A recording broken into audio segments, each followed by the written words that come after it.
I can still recall the smell of charcoal hanging in the air that afternoon. That deep, smoky aroma always felt like home to me.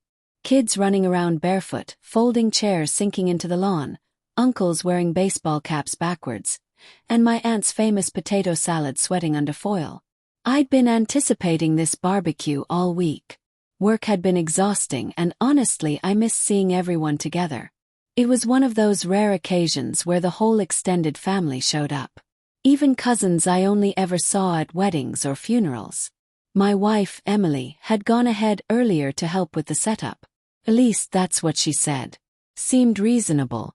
She and my sister had grown close over the years, and she liked helping behind the scenes. By the time I parked a few blocks away, I could already hear laughter carrying over the hum of cicadas. I carried the cooler against my hip and walked up the driveway. Nobody noticed me at first. The yard buzzed with activity. Burgers sizzling, someone playing old Motown on a Bluetooth speaker, kids darting through a sprinkler. I rounded the corner to the back patio, ready to surprise her. But then I froze.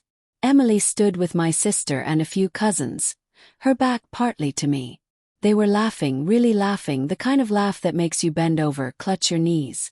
And then, clear as day, I heard her voice louder than the rest. "He's not even invited." It was casual, almost careless, like the punchline to some private joke. I don't think she realized I was there. The words hit me like a gut punch. My first thought was that she was talking about someone else, a distant uncle, maybe a neighbor. But then I caught the look my sister gave her. Awkward. Quick, like she'd just noticed I was within earshot. I kept walking slowly, quietly, my mind spinning. The cooler felt twice as heavy. I stopped a few feet from the grill and then it hit me. Whatever she meant, it was about me. By the time I set the cooler down, the laughter had moved on to another topic.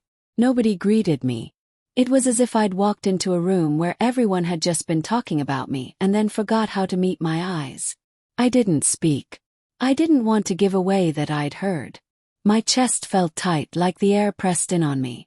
I opened the cooler, pulled out a pack of buns, and set them beside the condiments. I stood there for a moment, staring at the grill. The coals glowed, heat radiating against my hands. My wedding ring, a simple band I hadn't taken off in 7 years, suddenly felt like it weighed a pound. I slipped it off briefly, just held it, feeling the impression it left on my skin. Then I placed it gently on the corner of the grill, beside the tongs. Not thrown, not hidden. Just set where she would notice when she returned for the burgers. No scene, no words. I turned and walked back through the yard, past picnic tables and lawn games, past my sister's half-confused, half-knowing glance toward the driveway and street, down to my car. Her voice echoed in my head. Bright, casual, cruel. Only someone you trust can be that cruel. He's not even invited. By the time I shut my car door, I knew I wasn't going back. I didn't start the engine immediately. I just sat, staring through the windshield, hands resting on the wheel. The smell of charcoal clung to my shirt. My phone buzzed 3 times in quick succession. I didn't need to check, it was Emily. Finally I looked. "Where did you go?" "You forgot the cooler." Babe, almost funny. 10 minutes ago I wasn't even invited.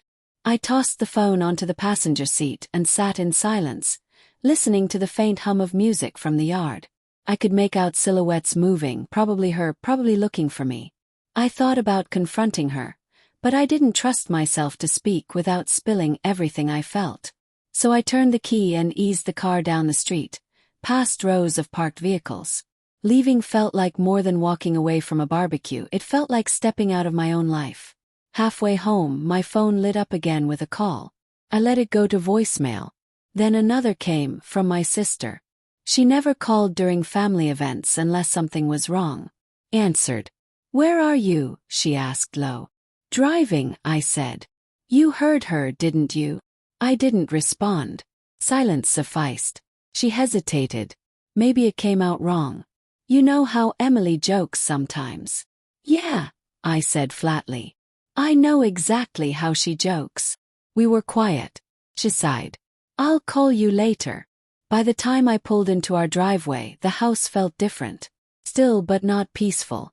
as if the walls themselves sensed the shift.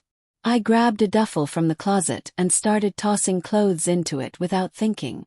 It wasn't anger, something heavier, calmer. I wasn't leaving forever, or so I thought. But I knew I couldn't sit at dinner with her and pretend nothing happened. I zipped the bag as the front door opened and slammed. "Where the hell did you go?" Emily's voice, sharp with irritation. I didn't turn. "Home," I said, placing the bag on the bed. She stood in her barbecue clothes. Denim shorts, hair tied up, sunglasses perched on her head.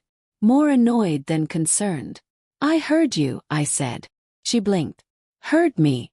"At the grill." "He's not even invited." Her mouth opened, closed. She crossed her arms. "Oh, come on.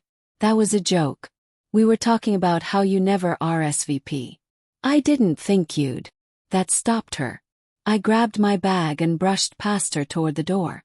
"I'm staying somewhere else tonight." She followed. "You're overreacting." I met her eyes. "Maybe. Or maybe I'm finally reacting." I walked to my car. That night I checked into a small motel on the edge of town. One of those places with broken ice machines and floral bedspreads from the 90s. Quiet, exactly what I needed. For the first hour I just lay staring at the ceiling. My phone buzzed with texts from Emily. Some angry, some pleading. One said simply, "Call me." I didn't. By morning the messages stopped. 2 days later she showed up at the motel. I spotted her through the blinds before she knocked. She looked exhausted, pale, dark circles under her eyes. I let her in. She lingered for a moment, holding her phone like it was some fragile offering. "I need to explain." "Go ahead," I said. She drew a breath. "We were talking about how my cousin wanted to bring her new boyfriend, and I said, 'He's not even invited.' It was about him, not you. Then someone joked about how you never RSVP, and I laughed. I probably sounded bad." I studied her face. She wasn't lying. Not exactly, but she wasn't giving the full truth either. I knew that tone, that slight reliance on half a story to dodge the harder part. "What I don't get," I said, "is why nobody corrected me when they saw I was there. Why your face didn't change when you realized I heard it." Her eyes flickered. "Because, for a second I thought maybe it would be easier if you believed it." That hit harder than anything at the barbecue. "Easier," I repeated. She nodded, staring down at her hands. "You've been distant lately. Always working. Always somewhere else in your head." I didn't know how to bring it up. Part of me thought, if you walked away on your own, maybe that would be the answer. It was strange how betrayal didn't always come in the form of cheating or yelling. Sometimes it was just someone quietly deciding you were already halfway gone and making peace with it. I sank back in the chair. "So, you decided to speed it along." Her voice was small. "I didn't think it would matter." That was it. The moment the weight in my chest eased. Not because it didn't hurt, but because I finally understood. I stood, grabbed my bag, and walked toward the door. She didn't follow. When I got to my car, I realized I'd left my wedding ring on the grill 2 days ago. Probably still there, maybe tucked into a drawer by now, but I didn't want it back. Some endings aren't about slamming doors or shouting matches. Sometimes they're just a quiet walk to your car, knowing the life you built isn't where you belong anymore. I started the engine, pulled onto the road, and didn't glance in the rearview mirror.